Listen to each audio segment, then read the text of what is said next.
राजधानी भोपाल से बड़ी खबर हम आपको बता रहे हैं। पूर्व मंत्री लक्ष्मीकांत शर्मा का निधन हो गया है। चिरायु अस्पताल में भर्ती थे लक्ष्मीकांत शर्मा का कोरोना का इलाज चल रहा था। वो कोरोना से ग्रसित थे, जूझ रहे थे और एक दुखद खबर निकलकर सामने आई है। चिरायु अस्पताल से लक्ष्मीकांत शर्मा जी हमारे बीच नहीं रहे हैं।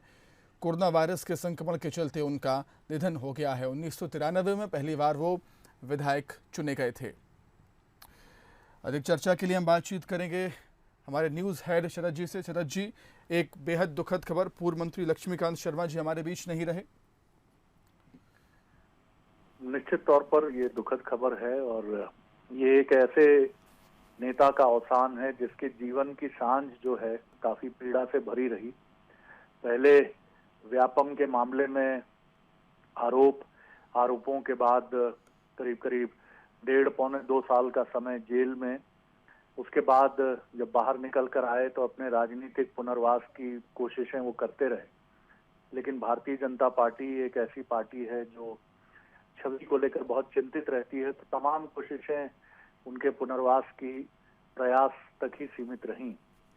और इसी बीच ये दुखद खबर आई कि कोविड से प्रभावित होने के बाद कि वो डायबिटिक भी रहे और मंत्री जब वो मंत्री पद पर थे तो उज्जैन के पास उनका एक बड़ा फैटल एक्सीडेंट हुआ था जिसमें उनको काफी गंभीर चोटें आई थी। उसके बाद उनका स्वास्थ्य कुछ नरम गरम बना ही रहता था और इसी वजह से समझा जाता है कि शुगर और उस एक्सीडेंट की वजह से जो उनकी इम्यूनिटी कंप्रोमाइजिंग रही, यही कारण बना कि कोविड से जूझते हुए उन्होंने अंतिम सांस ली भोपाल के चिरायु अस्पताल में। निश्चित तौर पर एक समय मध्य प्रदेश की राजनीति का एक बहुत बड़ा चेहरा रहे लक्ष्मीकांत शर्मा। सिरोंज से वो आते रहे और निश्चित तौर पर मध्य प्रदेश के संस्कृति मंत्री, मध्य प्रदेश के पर्यटन मंत्री, मध्य प्रदेश के खनिज मंत्री के तौर पर काफी इम्पोर्टेंट पोर्टफोलियो उन्होंने होल्ड किए।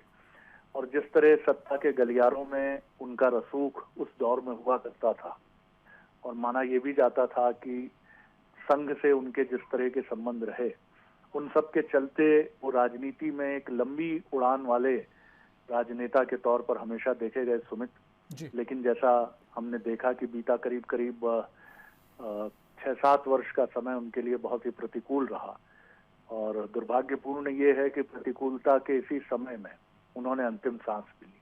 सुमित। बिल्कुल शरद जी, बहुत शुक्रिया आपका हमसे जुड़ने के लिए, तमाम बातचीत के लिए। तो लक्ष्मीकांत शर्मा जी बचपन से ही राष्ट्रीय स्वयंसेवक संघ से जुड़ गए थे। इसके बाद में सरस्वती शिशु मंदिर सिरोंज में आचार्य तथा तहसील सिरोंज के संघ कार्यवाहक भी रहे। वो विश्व हिंदू परिषद के जिला महामंत्री भी रहे।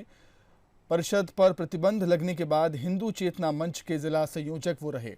वर्ष 1993 में संपन्न 10वीं विधानसभा के निर्वाचन में लक्ष्मीकांत शर्मा पहली बार विधानसभा सदस्य निर्वाचित किए गए, विधायक बने।